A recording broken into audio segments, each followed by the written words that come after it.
All right, for our second topic this week, Louisiana passed a law, and then the government signed, or the legislature passed a law. Governor signed it into law, and it requires the display of the Ten Commandments in public school classrooms.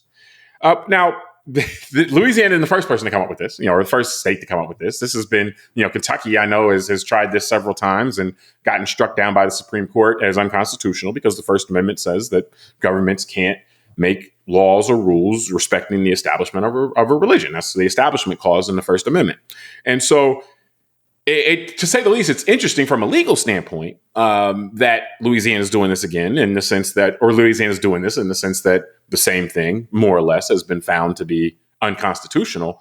And so, just when you see Louisiana going down this way, we've heard people, just in the public discourse saying, "Oh, this is a waste of time. Now they're going to sue it, and all this money's going to be wasted in court." Yada yada yada. This is a settled issue.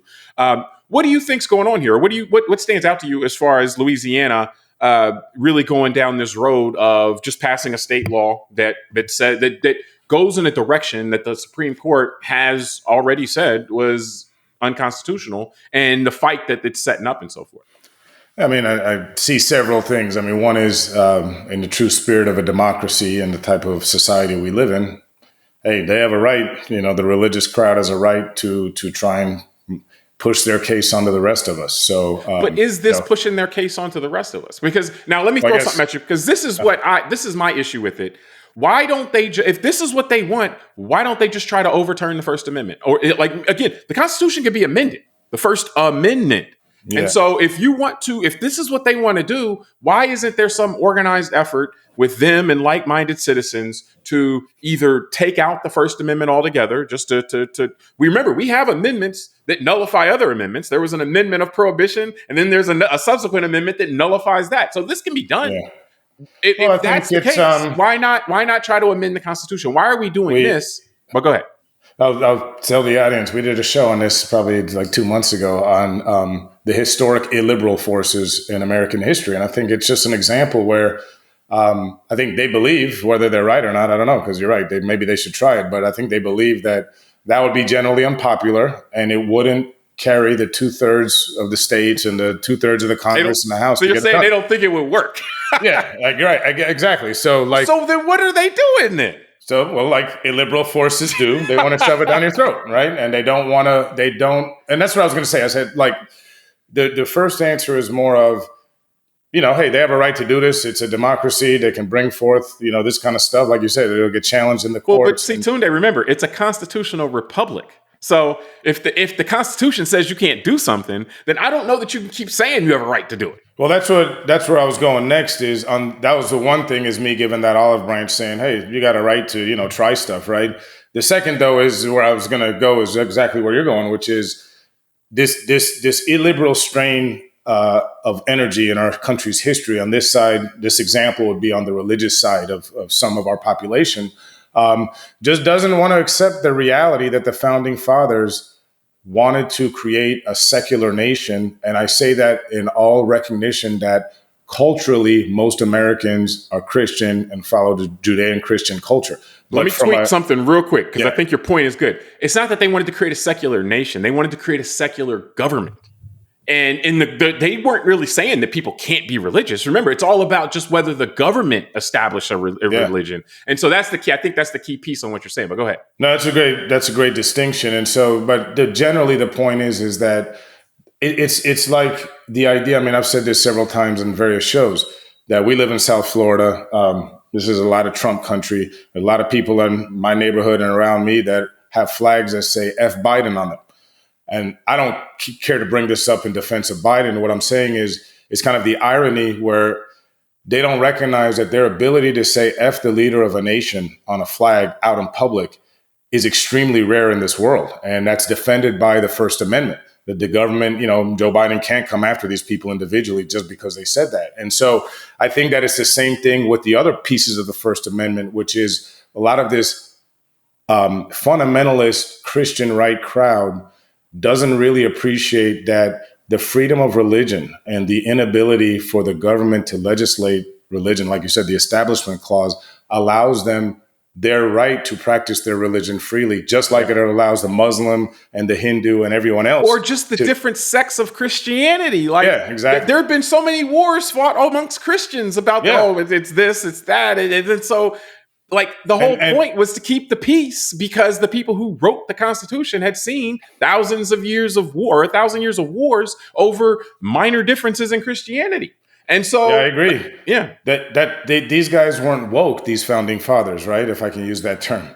They weren't saying, we got to be nice to everybody. They were just saying, it's the 1700s, and we've not only lived through, but we've studied last few hundred years of history on the European continent, and it's been a friggin' mess between the Catholics and the Protestants. And then out of the Protestants are birthed all these different, say, Baptists, Methodists, Episcopalians, and each of them don't want to be told what to do by the other one. Correct, exactly. Yeah. So I mean, but it's funny. That's why I'm amused even talking to you about it, because I'm smiling, because just in this few minutes of a conversation, you recognize the importance of the First Amendment and why it allows everyone to practice their religion freely. And it's another thing that I find offensive when the extreme religious right crowd, not, I would say, moderate and regular kind of Christians, but the extremes always act like they're being discriminated against and their religious freedom is being discriminated against because they can't do things like shove the 10 Commandments down everyone's throat in a public school.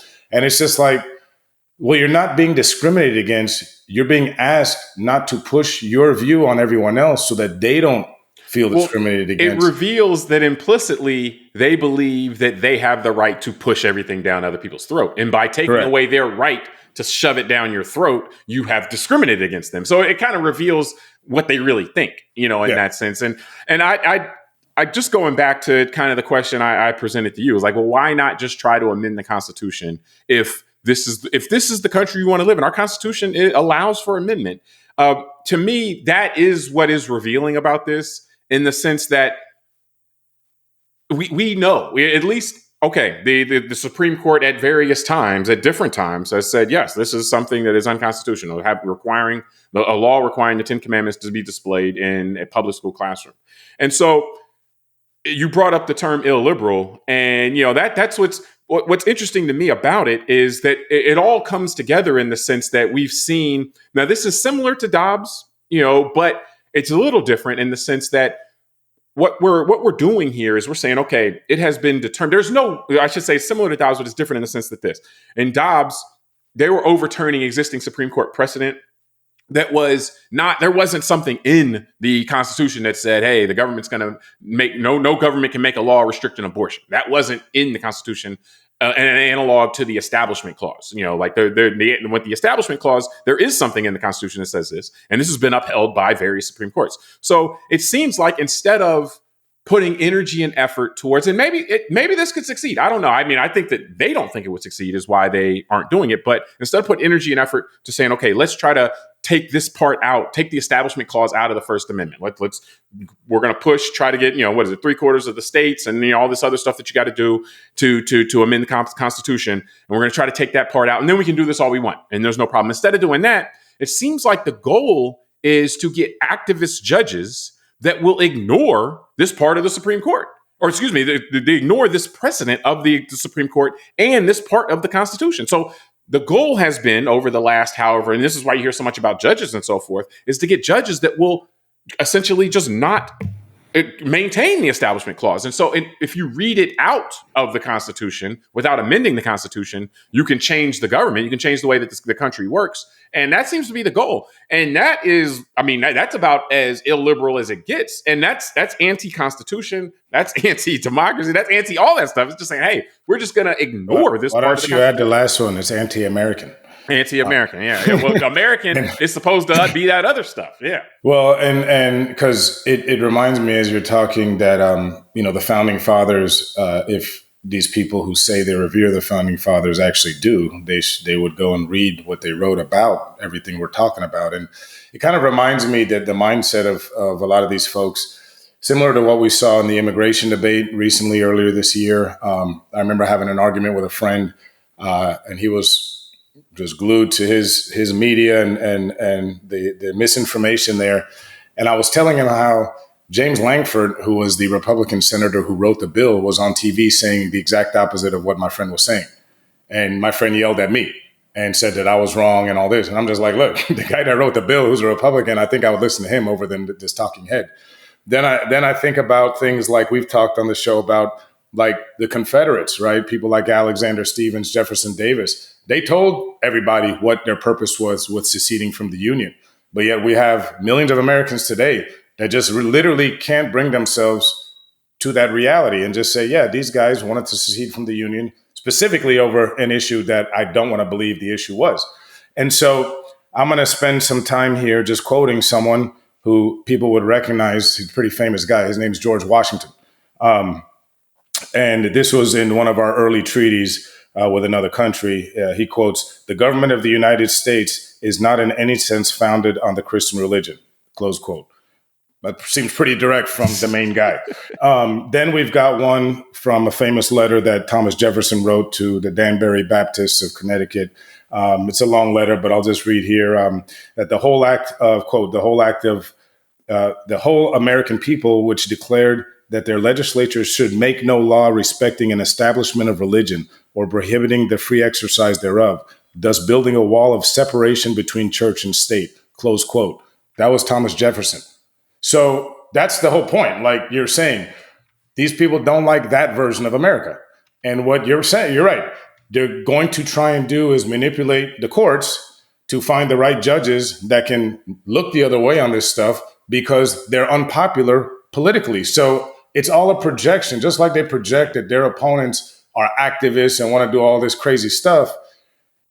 Their opponents seem to just want to uphold what Thomas Jefferson and George Washington just said that I read to you. At least in this context. Yeah. Like, well, and it's interesting. It brings it full circle in the sense when you just read that. It's like the people who want to ignore the writings of Alexander Stephens on the reason for the South seceding in terms of, that slavery must remain as an institution and all that stuff. Or the people who want to ignore the quote you read from George Washington or Thomas Jefferson. It seems like the goal is to find justices or federal court, like whether it be appeals court judges or Supreme Court justices that also will ignore the things either that these people said or the things that are in the Constitution and just read them out of the Constitution. And that seems to be the fight that's setting up. I mean, if you look forward, the only reason to do this again is on the belief that now they have enough Supreme Court justices that are willing to overlook the Establishment Clause and say, and overlook established Supreme Court precedent and interpreting that Establishment Clause and say, I know that this Supreme Court said multiple times before that doing this would violate the First Amendment of the Constitution, the Establishment Clause. We're just going to ignore that. And we're going to say this is okay now. And because we've decided to not to read that out of the Constitution. And that's just, as you pointed out, it's anti-Constitution, it's anti-constitutional republic, and therefore it's anti-American to do so. And it's in plain light, it's in plain view. And again, but I just wish at some point we could have these conversations outwardly and just people just say, hey, this is what we want to do. We want to have justices that'll ignore parts of the Constitution that we don't like, and let's have those debates. And because I think they would be surprised how many people would still agree with them if they just came out and said that stuff and say, look, this is what we're trying to do. We know the Constitution says this. We don't really care, but if something's in the Constitution we do like, then we do care. And we just want to do things our way. And I bet you they would get more kind of how they look at the Bible. Huh? Kind of how they look at the Bible. Yeah. Things they like, they care. The things they don't like, they just don't even ignore them. Like that's for sure. So, but no, I that's a good one. That's a good one. I'm just thinking, I need to start figuring out how to make my marriage that way. Talk to my wife like, hey, the stuff I like in this, I'm good with. The stuff I don't like, let's not talk about it ever. Don't come at me. I would say this though, to a certain degree, I think we're all like that. It's kind of like a juvenile way, like, hey, like my toy is my toy and your toy is my toy. And I think a lot of times as people socialize, and you mature and socialize, the thinking is that you start to understand the constraints of that, and that other people matter too, and you can't just always have your way, because that almost is just I want my way. Is kind of what it is. You can boil it down to a 2-year-old. I want my way, and if I don't get my way, I'm going to cry. Even if it's not kind of equitable, me getting my way at that moment. So that sounds again, interesting too. So now I got to go talk to my wife about redoing this whole work dynamic. I want to act like that toddler now. I just want it my way. Yeah. You got to go back. All that socialization you've done. Let's see if on our next show I still have the wedding ring. Let's see how well this works. So, but no, I think we can close up this topic from here. Thanks for joining us on part 2 of the discussion. We'll have part 3 coming up as well. So join us on that, please, as well.